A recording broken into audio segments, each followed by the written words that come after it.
وطنوالو تاسو په پری حج په سعودي عرب کې څنګه کوئ؟ یو ډیره ښه موقع ده، انلاین ورته اپلای کیږي، ټول کسان ورته کولی شي. د دې دپاره به ستاسو ویلډ اقامه پکاري او دې نه علاوه چې کوم دی ستاسو به 25 سال عمر پکار دی، هغه الریډي که سعودي عرب ته چې څوک هم راځي د هغو د 22 سال نه عمر چې کوم دی زیات دي. دې نه علاوه چې تاسو مخکې په دې کې حج نه کړی، او بل شرط پکې دا دی چې ستاسو فاینانشلی کم ستاسو کومه تنخواه چې ده چې هغه مطلب دومره یي چې یاره ستاسو ته پته لګي چې او په دې کې زه حج نشم اپورټ کولی، یعنی نشم کولی. ټیک ده، نو دغه یو څو شرطونه دي. دې نه علاوه چې بیا به خلک وایي چې یاره که دې ته موږ اپلای وکړو نو موږ به خبرېږو څنګه چې زموږ د حج کم فایل چې دی هغه اکسپټ شو که اکسپټ نه شو.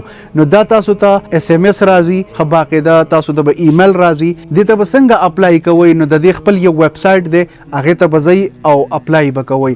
زه د خپل ملګري له اپلای کوم، دا موبایل ما سره دی، ویب سایټ ما راړولی دی. نو زه درته مکمله طریقه چې تاسو به اپلای څنګه کوئ زه د خپل ملګري له اپلای کوم. یو ډیره ښه موقع ده، پری اپلای ده. وکئ ورته، که الله پاک چېرته ستاسو تګ په قسمت کې وي نو خدای پاک په بوزي. صحیح ده، پری اپلای ده، نو وکئ ورته. نو راځئ دا مکمله طریقه د موبایل په سکرین باندې زده کوو. که ویډیو مو خوښه شي ویډیو د سره لازم لایک کئ، ویډیو د سره شیر کئ چې نور وطنوالو ته مور ورسي او ځان له اپلای وکړي که الله پاک مزور کړی چې د حج کولو موقع ورته میلاو شي. نو راځئ دا مکمل طریقه د موبایل په سکرین باندې زده کوو. ښه وطنوالو، دې دپاره به تاسو خپل کروم کولاو کوئ.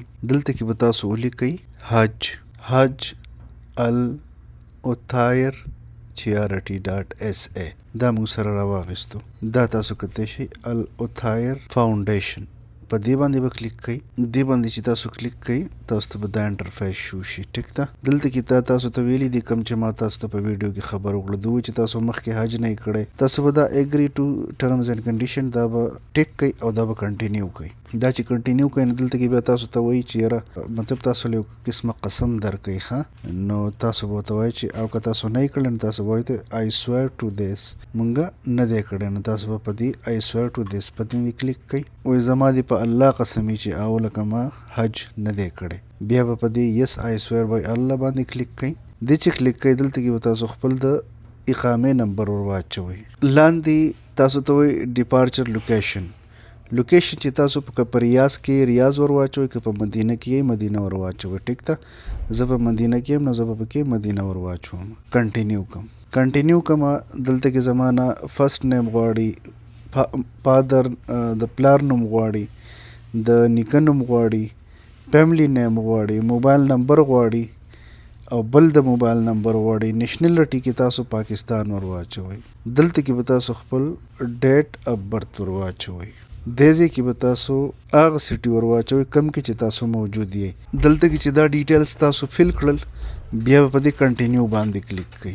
دې کې به تاسو نو سلیکټ کوئ او دا به کنټینیو کوئ. ښه، دلته کې ستاسو ډیټیلز تاسو ته بیا شو شي، تاسو به دا ډیټیلز بیا دوباره چیک کوئ. خو میک شور کوئ چې تاسو پکې خپل ډیټیلز بالکل کریکټ ور واچوئ. ما خو صرف تاسو ته طریقه خو نور تاسو به خپل ډیټیلز بالکل پرفیکټ او کریکټ اچوئ. ښه، ډیره مننه.